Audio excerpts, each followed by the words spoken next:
Hello, Clara, and all assembled.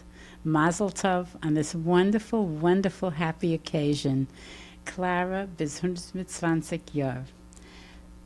I'm just trying to reminisce and remember you as a young, beautiful girl.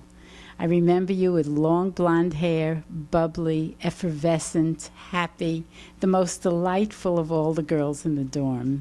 You had many friends, and everyone loved you, and no wonder. When I think back and I remember who we were at that time, the girls in the dorm, not many, a few, 20-odd some girls, and all from different parts of the country.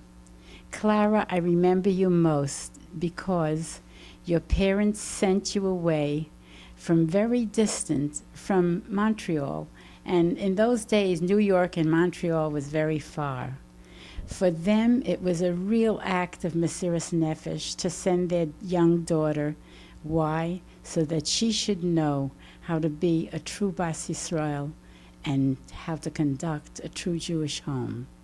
Moreover, it seems HaKadosh Baruch Hu had more in store for you.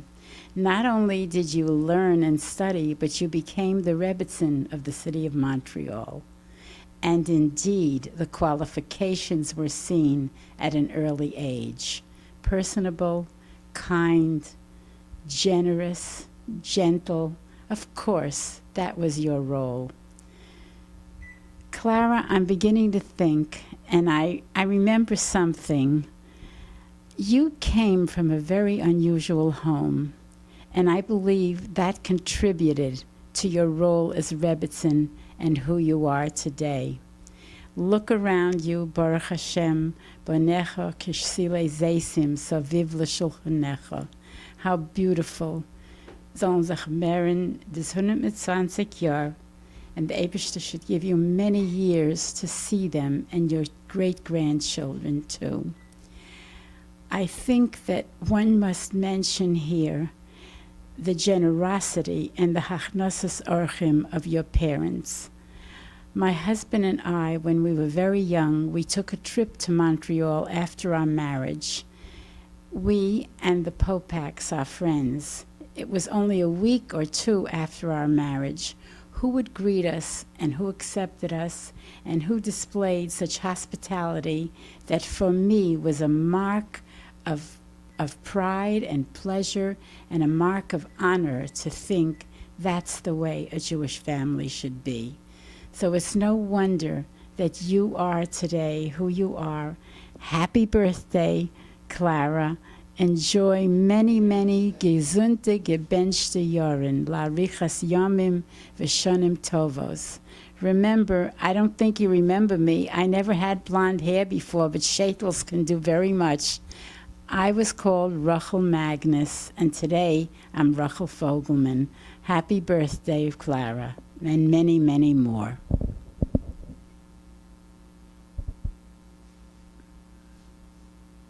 Let me just think. Clara and everyone assembled. Things were very different in the 1940s when you were a young girl of 18. The effervescent, happy, beautiful Clara. There was a choice to be made at that time. People offered shidduchim. There were very few families eligible, but Clara, you chose a very unique path, as many of the girls did. You chose a sense of values much higher and much more above anyone else. You chose a Talmud Chacham, a Lamdan, a Yerushalayim, a Chassid.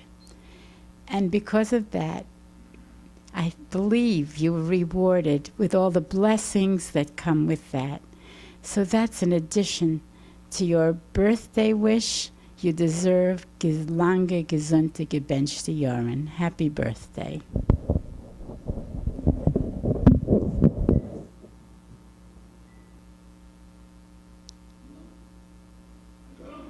Remember what the world was like in 1940? It was very different than today. The Frierdiker Rebbe had come here and looked at this environment, at these shores, and made literally a revolution.